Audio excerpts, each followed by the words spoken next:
Well, everyone, that concludes the third and final day of post-season testing in FIA Formula 3 over at Jerez in Spain. Just like I've done the past couple of days, today I'm going to run you through with what went down on the final day. Thank you very much for tuning in on my channel. Please do give a like and subscribe. There will be another round out video will be coming up and more of these going forward as well. But let's get into what happened today then. This was of course the last day of testing, and before we talk about the results, let's talk about some of the driver changes, because there were a couple.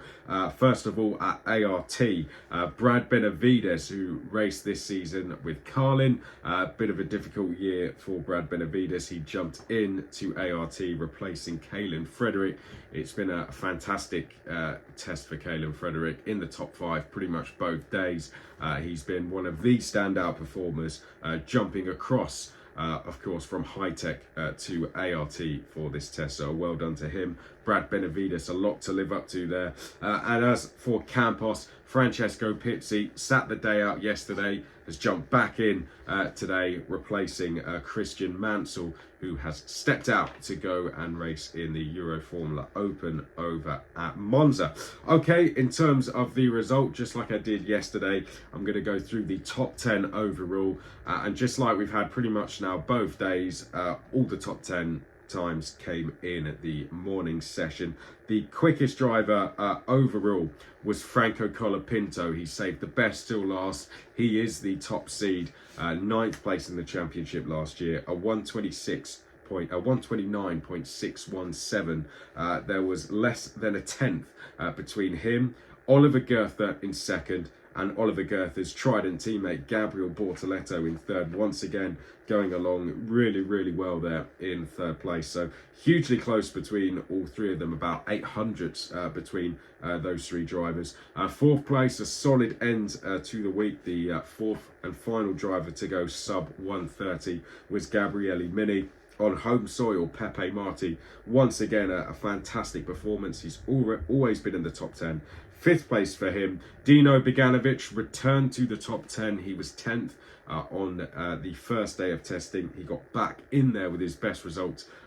Once again, he saved the best result as well for today. 6th place for him. Taylor Barnard, improving even more today, 7th for the Jenzer driver. Well done to him. Paul Aron was in 8th place, another solid result. Likewise for Zak O'Sullivan, keeping up his consistency in 9th.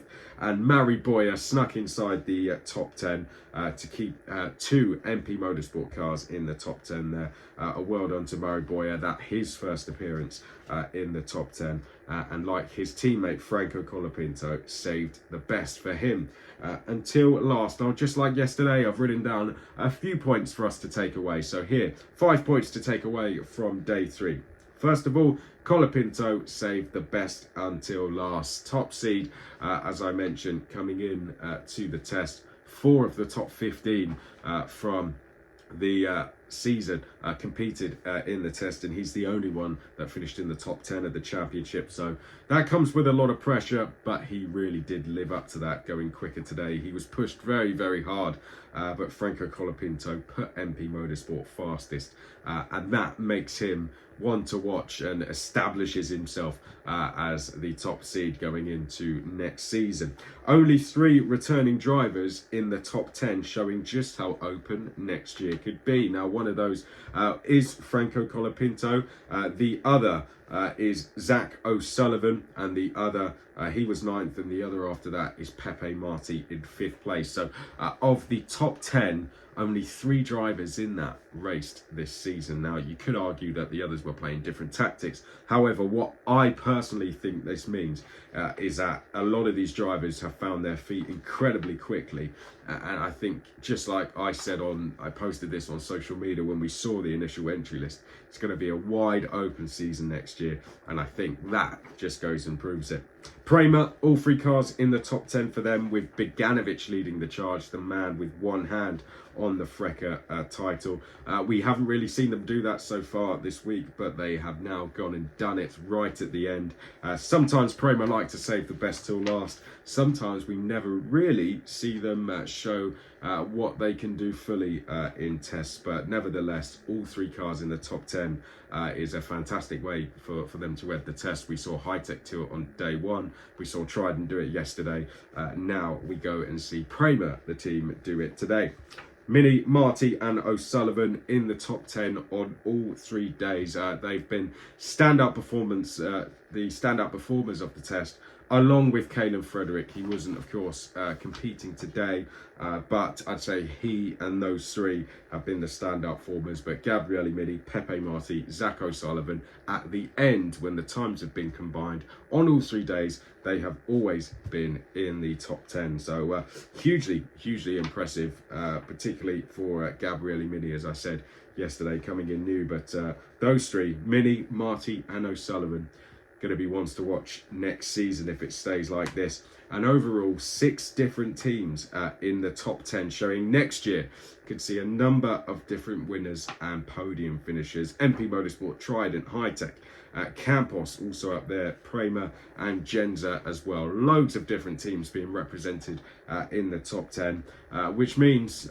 next year, just like it was this year, could see a number of different drivers fighting for the title by the time we get to the end of this season. So great to see that there's no 1 or 2 teams that are absolutely dominating in the top 5.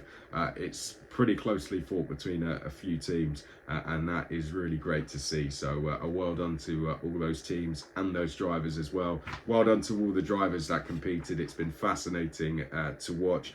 Really looking forward to seeing what happens next. Your top 15 very quickly today were rounded out by Francesco Pizzi. Well done to him. Reese Ushijima, Johnny Edgar, Nikita Bedrin coming up from F4, and Leonardo Fornaroli as well. That is that for the third and final day. I will be doing another video in terms of the full test as a whole, and we'll talk a little bit more about that. But that is all for today. Thank you very much for watching. It's been a real pleasure to come back and do a video like this again. I will be doing more when we see testing from the likes of Formula 2 and any more testing from Formula 3. But for now, thank you all for watching. Keep an eye out for more videos coming up like this in the near future. Do give us a like and subscribe. Hope you all have a great weekend. Bye-bye.